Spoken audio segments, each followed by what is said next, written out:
Guevara y Ariel Ramírez, que son los presbíteros junto conmigo en Margarés, así que también muy encantados ellos, dijeron, andamos. Por favor, anda. Les voy a invitar a que leamos nuevamente el texto, pero esta vez hasta el versículo 3, primera de Tesalonicenses, capítulo 1, versículos 1 al 3, que es donde está mayormente condensado el sermón. Dice así, esta es la versión NBI. Pablo, Silvano y Timoteo a la iglesia de los tesalonicenses, que está en Dios el Padre y en el Señor Jesucristo. Gracia y paz a ustedes. Siempre damos gracias a Dios por todos ustedes cuando los mencionamos en nuestras oraciones. Lo recordamos constantemente delante de nuestro Dios y Padre a causa de la obra realizada por ustedes.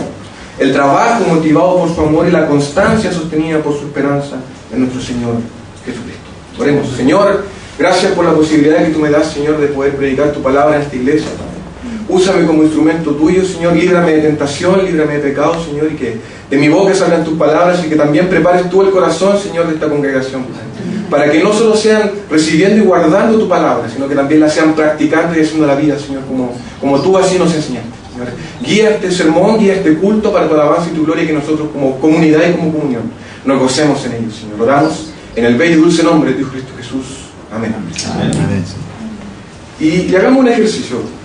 Imaginemos que fue lo mismo que pedí que hicieran en Mar de Gracia, que yo por motivos del Señor salgo de mi trabajo en Mar de Gracia y Él me envía a trabajar a otro lugar, donde Él quiera, en lo posible en el sur, pero donde Él quiera. Imaginen que estoy trabajando allá y que luego de un tiempo llevado el trabajo a cabo, va un hermano de Mar de Gracia a visitarme, el que ustedes quieran. Inevitablemente el tema Mar de Gracia y de la iglesia va a salir a la colación. Y antes de que él me pueda decir algo, cualquier cosa, yo me voy a hacer expectativas de lo que él me va a decir. Y lo más probable es que sean expectativas buenas. Entonces yo me voy a imaginar antes de que él me diga algo, qué pasó con los niños chicos que ya crecieron, qué pasó con los que tenían un llamado en liderazgo, si lo asumieron o no, qué pasó con los diáconos, qué pasó con los adultos. Y me voy a empezar a hacer expectativas. Y cuando veo que él me empieza a contar la historia de mi iglesia y veo que se está pareciendo a mis expectativas y que son buenas, me da alegría, me da gozo. Es motivo de gozo el escuchar de que la iglesia Mar de Gracia, la cual me vio crecer ministerialmente, sigue su camino sanamente y sobre todo glorificando al Señor. Y háganse el mismo ejercicio ustedes. Imagínense, no sé, si el Tommy se fue a plantar conmigo allá al sur. Estoy diciendo al azar, ¿no? Pues si el Señor me escucha. Y andamos plantando allá y uno de ustedes va a visitar y le cuenta lo mismo. Claramente Tomás también se va a sentir feliz y contento de lo que ustedes están contando. Pero le quiero hacer la misma pregunta que le hice a Mar de Gracia. Pero antes, la carta a los tesalonicenses fue escrita por Pablo, producto de un informe que le llegó de Timoteo. Timoteo escribió un informe de la iglesia de Tesalónica. Y en general el informe era bueno. Y tal como pregunté en Mar de Gracia, el informe que ustedes van a llevar o las noticias que ustedes nos van a llevar a nosotros, ¿serán igual de buenas que las noticias que llevó Timoteo a Pablo? ¿Serán igual de alentadoras que las que Timoteo está llevando a Pablo? Los versículos 1 y 2 son pruebas de que las noticias son buenas. Pablo está contento y Pablo los alienta a perseverar en aquello. Sin embargo, había también motivos por los que tenían que preocuparse. No porque la iglesia estuviese creciendo sanamente, había que dejarla de lado. El Evangelio estaba siendo predicado por los apóstoles a toda criatura, obedeciendo el mandato que Cristo les había dado. Cada lugar visitado se les enseñaba a las personas qué era este Evangelio, qué significaba el sacrificio de la cruz y qué era esta promesa de salvación y cuál era nuestra parte en ellos también. Pero dentro de aquellas grandes promesas y hechos que eran contados por los discípulos, habían ciertos conceptos que eran muy relevantes en aquel mensaje. Y puntualmente dentro de este pasaje nos encontramos con tres: la fe, el amor y la esperanza. Conceptos que nos acercan a la salvación, pero que también nos desafían. Cuando el Evangelio era enseñado, traía con él cambios en la vida de las personas. Y esos cambios se manifestaban de forma pública. Sin embargo, esto no era una condición para poder ser cristiano. Más bien, era una consecuencia del cristiano. Y el contexto de la carta de los tesalonicenses era sumamente interesante, porque era un contexto en el que la persecución era inminente. Pablo predicó durante 3 sábados seguidos y se encontró con la grande sorpresa de que fue perseguido por los judíos en ese lugar. Como consecuencia, la iglesia de Tesalónica también comenzó a ser perseguida. Además de eso, la iglesia de Tesalónica estaba conformada por personas que se convirtieron del paganismo al cristianismo. Entonces, el contexto es un contexto muy interesante que hace de estas tres cosas conceptos realmente relevantes en la vida de la iglesia. Y como bien sabemos, nuestra iglesia, por mucho que lo veamos como una construcción, se mueve y no deja de moverse. Y por medio de ese movimiento, la iglesia va ganando vida. Y es por eso que este sermón se llama Iglesia en Movimiento. Y como empieza Pablo en el versículo 3, empieza con algo muy interesante, que es la fe. Dice la primera parte del versículo 3, a causa de la obra realizada por su fe. Y aquí podemos ver que la fe funciona como un engranaje. El mensaje que enseñaban los apóstoles en aquel entonces, que es el mismo que predicamos hoy, tenía mucho sentido, tiene sentido. Y era más o menos así: hermanos, crean en el Señor Jesucristo nuestro Salvador, quien se sacrificó a sí mismo en la cruz para perdonar nuestros pecados y quien prometió vendrá de nuevo por su pueblo. Genial. La gente comenzó a creer, creía en este mensaje, pero no termina ahí. Este mensaje era mucho más profundo y mucho más práctico de lo que nosotros creíamos. Este mensaje tiene una parte lúdica que nos desafía, no una vez, sino que constantemente. Si estamos predicando al Dios de amor, que se entregó por su pueblo y nos llama a practicar ese amor, no debemos de obedecerlo. No debemos de hacer caso a este mandato de forma inmediata. Cada pueblo al que se le predicaba el Evangelio era también llamado a servir en el Evangelio día a día. Pablo exhortaba a los que les predicaba que en esto que estaban creyendo también lo aplicaran en su vida. Y él los alentaba a hacer frente a todo lo que los acechaba. Como les decía, eran tiempos sumamente difíciles. Eran tiempos adversos. Eran tiempos donde el Evangelio era sinónimo de muerte, tortura y cárcel. Y ahí Pablo les está llamando a predicar. Y en este complejo contexto, dicha fe, dicha obra motivada por la fe era gatillada no solamente por el escuchar del Evangelio. El ejemplo que Pablo daba a los tesalonicenses era clave, ya que él mismo, ante una situación de persecución, dependía absolutamente de su fe. Fue Pablo que en un contexto de cárcel escribió cartas, y en esas mismas cartas manifestó su gozo y su alegría por el motivo de su encarcelamiento. ¿No es eso prueba de su fe? En el versículo 6 del mismo capítulo, dice así: ustedes se hicieron imitadores nuestros y del Señor cuando, a pesar de mucho sufrimiento, recibieron el mensaje con alegría que infunde el Espíritu Santo. Y es entendible que cuando hablamos de obras de nuestra fe, siempre las asociamos con el cuidado del necesitado, el amor al prójimo y el perdón, que sin duda son obras que tienen que manifestarse en nuestra vida, es nuestro deber. Sin embargo, el texto va un poco más allá de aquellas obras. El recibir el mensaje que Pablo les enseñó, aún en un contexto de persecución, y hacerlo con alegría, es algo, hermanos, que para mí, con mucho temor y temor lo digo, no es normal. He leído la carta las veces suficiente para darme cuenta de que es raro. Es anormal que en un contexto de persecución inminente recibas un mensaje que te va a llevar a la muerte con tanta alegría.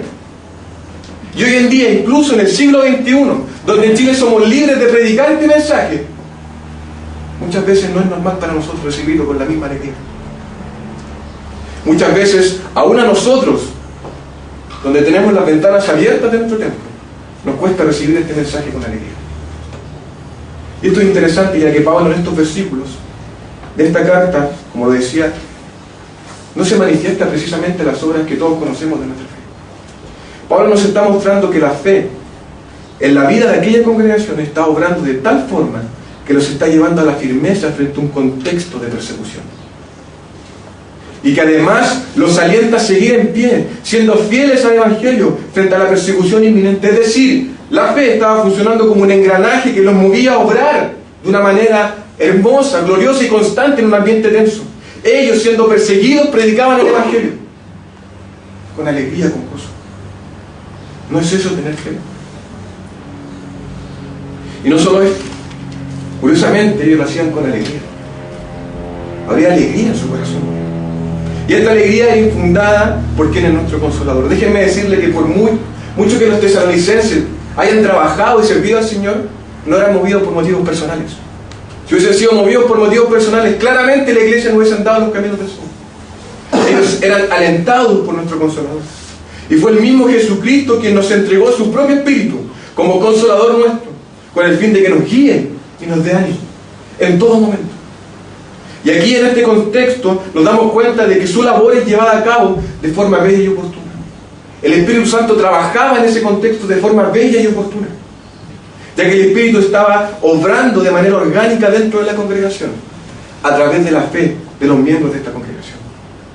La alegría puesta en ello es garantía de la fidelidad de Dios y de su promesa. Promesa, palabra que no debemos olvidar, ni en este texto ni nunca. Es la fe la que nos mantuvo firme aún en los tiempos de persecución y de incertidumbre respecto a sus vidas y libertad. Fue esta fe, sostenida por el Espíritu de Dios, la que nos mantuvo firmes y alegres en aquellos tiempos. Y es también la que les permitió servir y trabajar. Pero no solamente eran movidos por la fe, eran movidos por algo más. Dice la segunda parte del versículo 3, el trabajo motivado por su amor. Ya que estamos hablando de engranajes, claramente los engranajes necesitan aceite para poder funcionar de forma normal. Y para que un engranaje funcione bien, necesita de un aceite. Y este aceite, en este caso, es el amor. Y como todos bien saben, los que les gusta la música, hay muchas canciones que hablan de cómo el amor mueve al mundo, de cómo el amor podría hacer del mundo un lugar mejor. Hay también momentos en la vida o en el acontecer nacional donde el amor mueve a las personas a ayudar a otros. Y nosotros como chilenos sabemos muy bien de eso. Hace tiempo atrás, casi entre terremotos, tsunamis y erupciones volcánicas, como país nos destruimos. Y claramente hubieran afectados. Hubiera gente que sufrió las consecuencias de aquellos desastres. Y como Chile nos concientizamos y nos movimos para poder ayudar de alguna forma a las personas que lo necesitaban. En nuestra vida tan ajetreada y ocupada nos dimos un espacio, aunque sea pequeño en nuestras agendas, para poder llevar cualquier ayuda a la que necesitaran a estas personas. Y nos movíamos. Y Chile estaba cobrando vida. Chile estaba ganando vida a través de la manifestación más simple del amor. Ayudar al necesitado. Ayudar al que no tenía. Chile se estaba moviendo y yo por primera vez estaba creyendo que Chile era un país verdaderamente solidario, moviéndose a través de la obra y de la manifestación más simple del amor: ayudar al necesitado. Me di cuenta también de que no solamente estas situaciones pasaban de aquí para allá, que iba a negociar y después volvía a condenar. Ellos sabían como iglesia la importancia y la relevancia que tenía el trabajo para sus vidas, pero también sabían lo que el trabajo significaba y que muchas veces iba a ser agotante y cansador. Sin embargo, aún siendo fatigante en muchos aspectos, el trabajo al que apunta Pablo acá es al que nos invita al Evangelio. Un trabajo que sirva a Cristo, un trabajo que esté enfocado en la prédica de su palabra, en las enseñanzas de su verdad, enfrentar las mentiras y las falsas doctrinas que acechaban al pueblo de Dios, confrontar a quienes intentaban callar la verdad de Dios, enfrentar con firmeza la persecución vivida. Sin duda alguna, cada una de estas labores que ellos llevaban a cabo era sumamente fatigante, y nos consta, porque muy lejos de esa realidad no estamos. No obstante, aquella fatiga era motivo para ellos de gozo y vida como congregación, ya que eran consecuencias del Evangelio que llegó a sus vidas. Y los tesalonicenses eran movidos por el amor del Evangelio, amor que aceitaba sus engranajes y los movía a trabajar predicando aquella verdad. Y este es el punto. Su trabajo y su fatiga estaba relacionada con la prédica del Evangelio en un contexto de persecución. Dice así: hermanos amados de Dios, sabemos que Él los ha escogido, porque nuestro Evangelio les llegó no solo con palabras, sino también con poder. Es decir, con el Espíritu Santo y con profunda convicción. Los versículos 4 y 5 son muestra clara de la primera manifestación de amor de la que los tesalonicenses aprendieron y de la cual nosotros también aprendemos. Dios hace una elección por ellos y por nosotros en amor, entregando a Cristo en la cruz por ellos. Y es en respuesta a ese amor que trabajan los tesalonicenses. En respuesta a ese amor que los tesalonicenses se están moviendo. Y es movido por ese amor que los tesalonicenses se están moviendo como iglesia frente a un contexto de persecución, de angustia y desesperación. Como iglesia se están moviendo, movidos por el amor del Salvador que los salvó de la muerte. Fueron consecuentes con aquel mandato. Y este amor que nos encontramos en esta congregación edifica. Y como iglesia crecían, movidos por el Espíritu Santo también. Ellos buscan, su trabajo, produce paciencia. Y dicha paciencia trae esperanza consigo. Esta es la última parte en la que Pablo hace hincapié en los reconocimientos que hace la iglesia de Tesalónica. Dice la última parte del versículo 3: y la constancia sostenida por su esperanza en nuestro Señor Jesucristo. Y aquí la esperanza está funcionando como un motor. Muchas veces es el amor el centro de los mensajes que estamos acostumbrados a escuchar. Y que está bien, es así. Si no hubiese sido por el amor, quizá no estaríamos acá. Sin embargo, la esperanza se queda con el centro de la situación en este texto. Y quizá hoy la paciencia no es muy amiga de nadie. Vivimos en Santiago. Salimos todos a las calles a las 8 de la mañana un día de lunes y claramente la paciencia no está presente en ninguna esquina, o en muy pocas. Y los que nos movemos en metro o en bicicleta también conocemos de ello. Y la esperanza, dicen por ahí, que es lo último que se pierde.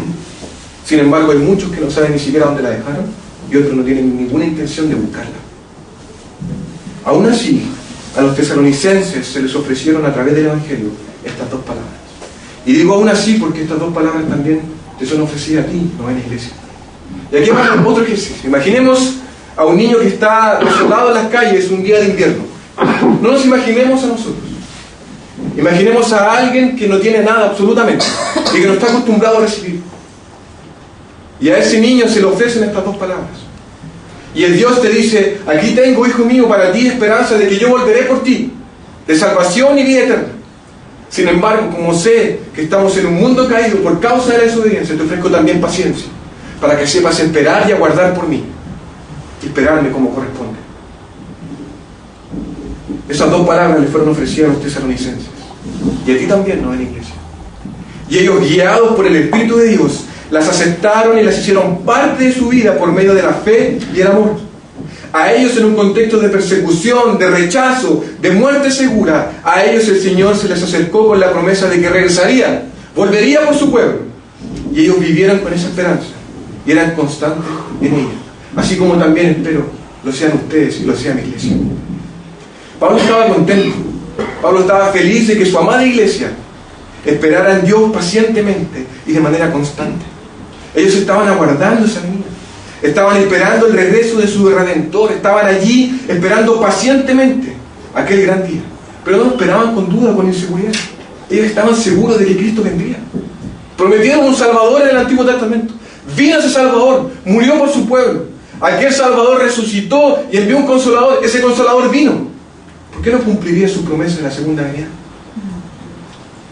Y es hoy en día, en el siglo XXI, donde somos hijos del microondas, del mensaje instantáneo, de los procesos cortos, de las situaciones en que si no hay solución ahora ya no sirve. Es en este momento, ahora más que nunca, donde tenemos que ser, debemos ser como la iglesia de Tesalónica.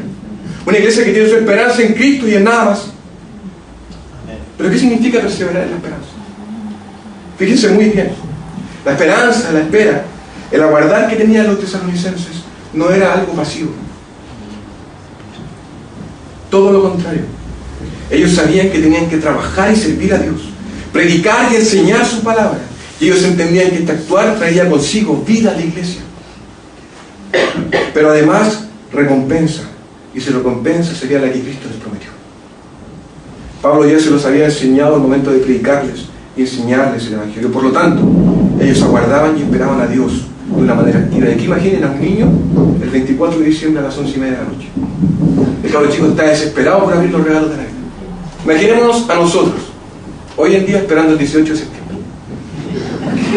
Queremos que llegue y contamos, no sé, quedan como 40 y tantos días, para que llegue ese gran y anhelado feriado para poder comer carne y poder tomar bebida. Amén. Estamos deseosos que lleguen, la que se va a casar, por ejemplo, está deseosa que llegue su fecha de matrimonio. Cuando alguien está embarazado, está deseoso que llegue ya el día en el que el niño o la niña venga a la tierra.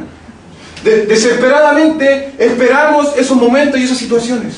Así estaban los tesalonicenses aguardando por la venida del Señor Jesucristo. Estaban ansiosos, desesperados. ¿Cuál niño espera la Navidad? Se mordían los dedos y tenían una sonrisa al hacerlo, porque Cristo les prometió que vendría. Y eso era su motor, eso los movía, eso los llevaba a servir en amor y a orar por medio de su fe. Ellos estaban haciendo, y ese haciendo era el que producía en ellos gozo, alegría, amor, Y era también lo que nos motivaba a esperar a Cristo. Y esperar a Cristo es confiar en Él. Ellos no confiaban en lo que hacían o podían hacer, ni en lo que algunos les ofrecían, porque ya salieron de ahí, como les decía. Mucha gente de la iglesia de Tesalónica se estaba convirtiendo al paganismo.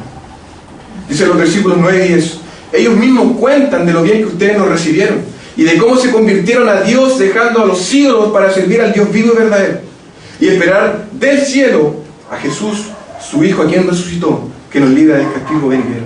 Su esperanza ya no estaba puesta en nada más que no fuera Cristo. Amén. Aquellos falsos dioses que los motivaban a servir y a esclavizarse a sí mismos ya no existían para ellos. Sus falsas esperanzas ya no existían. Lo que el mundo les podría ofrecer, las verdades que ellos mismos se decían para poder salir adelante, ya no existían para ellos. Porque la única verdad para ellos era Cristo. Y los movía y los motivaba a servir al Señor. Esa era su esperanza. Y como dice la canción, su esperanza puesta estaba en Jesucristo y nada más. En su actuar ya no confiarían, sino que en su nombre, en el nombre de Cristo, esperarían. Eso motivaba a los tesalonicenses. Ese era su motor. Esa era su alegría y su servicio. Y para terminar, al leer el texto comencé a darme cuenta de que la iglesia de Tesalónica era una iglesia que tenía vida, o que ganó vida. Era una iglesia que por medio del movimiento ganó vida, y que por medio de este movimiento podía respirar el oxígeno del Evangelio. Y esto me hizo acordarme de un animal, el tiburón. ¿Lo conocen? ¿Conocen el tiburón? Y se preguntarán por qué me acordé del tiburón. Yo me hago la misma pregunta. El tiburón, como bien saben, es un animal marino. Generalmente es un depredador que está arriba de la cadena alimenticia. Y como todo buen ser viviente, necesita de oxígeno para poder vivir. Y como es un animal que vive en el mar, ellos tienen branquias, como la mayoría de los animales marinos, las que les permiten respirar. Sin embargo, hay ciertos tipos de tiburones que no tienen en sus branquias algo que los peces en su mayoría sí. Estos organismos se llaman opérculos. Estos organismos son los que se encargan de captar el oxígeno que se encuentran en las branquias. Lo interesante de esto es que los peces que tienen estos organismos pueden estar quietos y al mismo tiempo respirar por medio de estos organismos. El tiburón, al no tenerlos, tiene que estar en constante movimiento para que el agua pase por sus branquias y ésta pueda captar el oxígeno que pasa por ella. De hecho, hay tiburones que para descansar duermen, por así decirlo, en piloto automático. Es decir, el animal está inconsciente, sin embargo se mueve. Y lo hace para poder respirar y no morir. Y ustedes se preguntarán, ¿qué chupalla tiene que ver esto con nuestra iglesia? Bueno, producto de la caída, nuestra iglesia perdió los opérculos. No tiene. Por lo tanto, si la iglesia no se mueve, mi querida, Cristo el Señor, así se llama, ¿cierto? Cristo el Señor, si ustedes no se mueven, van a morir ahogados, porque el oxígeno no va a pasar por sus branquias. Producto de la caída no tenemos opérculos. Por lo tanto, para poder respirar, para que el oxígeno de la gracia del Señor pase por medio de nuestras branquias, tenemos que movernos, tal cual como lo hacía la iglesia de Tesalónica. Los hermanos de Tesalónica se movían, su fe los movía a obrar, su amor los movía a trabajar, su esperanza en Cristo los movía a servirse unos a otros. Por lo tanto, ellos podían captar la gracia que estaba en el oxígeno, en el mar del Señor, y por eso ganaban vida, y día a día tenían más y más vida. Si la iglesia de Tesalónica se quedaba quieta, no iba a poder respirar. Templos hay muchos, y van a seguir existiendo a lo largo de la historia de la tierra hasta que el Señor venga, pero muchos de ellos están vacíos.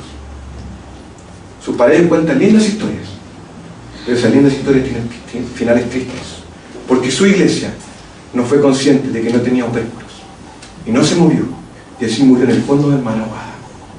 No estoy hablando de activismo, no estoy hablando de programas para cumplir y trabajar. Estoy hablando de moverte la gracia del Señor Jesucristo. Amén. El Señor te envió a trabajar, el Señor te envió a que tu fe sea activa, el Señor te envió a moverte en amor por el servicio al otro. Por lo tanto, muévete, trabaja, sirve. Somos una entidad que trabaja para los de afuera, pero si no estamos sanos por dentro, los de afuera nos van a rechazar. Fíjense muy bien lo que dicen los versículos del 7 al 10. De esta manera se constituyeron el ejemplo para todos los creyentes de Macedonia y de Acaya. Partiendo de ustedes, El mensaje del Señor se ha proclamado no solo en Macedonia y en Acaya, sino en todo lugar. A tal punto se ha divulgado su fe en Dios que ya no es necesario que nosotros digamos nada. Ellos mismos cuentan de lo bien que ustedes nos recibieron y de cómo se convirtieron a Dios dejando los ídolos para servir al Dios vivo y verdadero y esperar el cielo a Jesús, sus hijos a quien resucitó, que nos libra del castigo venidero. La iglesia de Tesalónica era consciente de su movimiento, de que este movimiento les daba vida, porque era la única forma en la que el oxígeno podía pasar a través de sus branquias. Y también lograron algo sumamente importante, de lo que estamos llamados todas las iglesias: hacernos notar en la comunidad en la que estamos, hacernos brillar en la comunidad en la que estamos. Amén. Peñalolén completa, este lugar completo tiene que decir: esa es una iglesia cristiana, esa es una iglesia presbiteriana, esa es una iglesia que abandonó sus ídolos para servir al único Dios verdadero. Hago la misma pregunta que hice mi amada iglesia: ¿lo estamos haciendo? Seamos conscientes de que si no nos movemos vamos a morir ahogados en el fondo del mar. Y Dios nos salvó una iglesia para que muriera. Dios salvó una iglesia y un pueblo para que lo sirviera, para que lo alabara y para que ganara día a día vida a través de su gracia. Y fíjense muy bien el protagonismo que tiene el Espíritu Santo, porque si fuera por nosotros, esta iglesia estaría estancada. Es el Espíritu Santo que te mueve a ti, iglesia. Amén. Por lo tanto, escúchalo, óyelo y asume tu responsabilidad. Amén. Vivamos como el Señor quiere que seamos, tiburones que se mueven, devorando a todo el que necesita el Evangelio, siéndolo parte de nuestra congregación y gozándonos en ello y esperando aquella salvación que viene. Vivamos con esa conciencia y no nos quedemos quietos, porque una iglesia que no está en movimiento va a morir ahogada y asfixiada. Una iglesia que está en movimiento va a ganar vida, día tras día tras día. Alabemos al Señor por medio de esto y seamos conscientes de que la iglesia se mueve por su Espíritu y que nosotros estamos aquí para servirlos los unos a los otros, pero también al que está afuera. No seamos inconscientes, trabajemos para alabar y glorificar al Señor. Seamos como el tiburón. Amén. Seamos conscientes de que si no nos movemos, moriremos ahogados. Oremos. Amado Señor, te damos gracias infinitas, Padre, Señor, porque tu palabra es en nuestras vidas, Señor, una constante confrontación. Gracias, Padre Santo, porque tú nos hablas con verdad, Señor, y porque tú no nos hablas con algodón, Señor, sino que tú eres directo y certero al momento de decirnos cuáles son nuestros deberes, Señor. También cuáles son nuestros derechos, pero eres muy claro, Señor, al momento de decirnos cuáles son nuestros deberes. Y aquí estamos, Señor, como novena iglesia, rogándote, Señor, de que tú nos permitas movernos, Señor, para no morir ahogados, para no morir asfixiados, Señor. Señor, te rogamos que tú nos permitas, Señor, hacernos responsables de nuestros actos, Señor, y reconocer el movimiento del Espíritu Santo, tu Espíritu en nuestra iglesia, Señor, y que podamos movernos junto con ellos, Señor. Podamos responder a este llamado que tú nos das, Señor. Y por favor, te ruego de forma muy especial por esta amada iglesia mía, Señor, para que tú, Señor, sigas levantando líderes, Señor, y para que tú alientes a líderes que ya están, Señor, a que te respondan a ti, te busquen a ti y se muevan, Señor, de tal forma que ellos anhelen más y más oxígeno de tu gracia en sus branquias, Señor. Por favor, muévelos a trabajar, muévelos a moverse, Señor, y muévelos a buscar tu esperanza, a vivir por esa esperanza, Señor. Que tu esperanza de la segunda venida tuya, Señor, sea su motor y nuestro motor. Que su fe se manifieste en obra, Señor, para el servicio. Amén. Y que su amor nos mueva a trabajar una y otra vez, Señor. Amén. Gracias, Padre Santo, Señor, porque tú nos hablas. Y gracias, Padre Santo, porque tú nunca te cansas de nosotros. Gracias porque tu Espíritu Santo está aquí con nosotros y nos consuela y nos anima, Señor. Y gracias porque usaste la iglesia de Tesalónica para ser ejemplos, Señor. Muévenos para tu alabanza y para tu gloria, Señor. Y no permitas, Señor, que de esta iglesia solo quede un templo.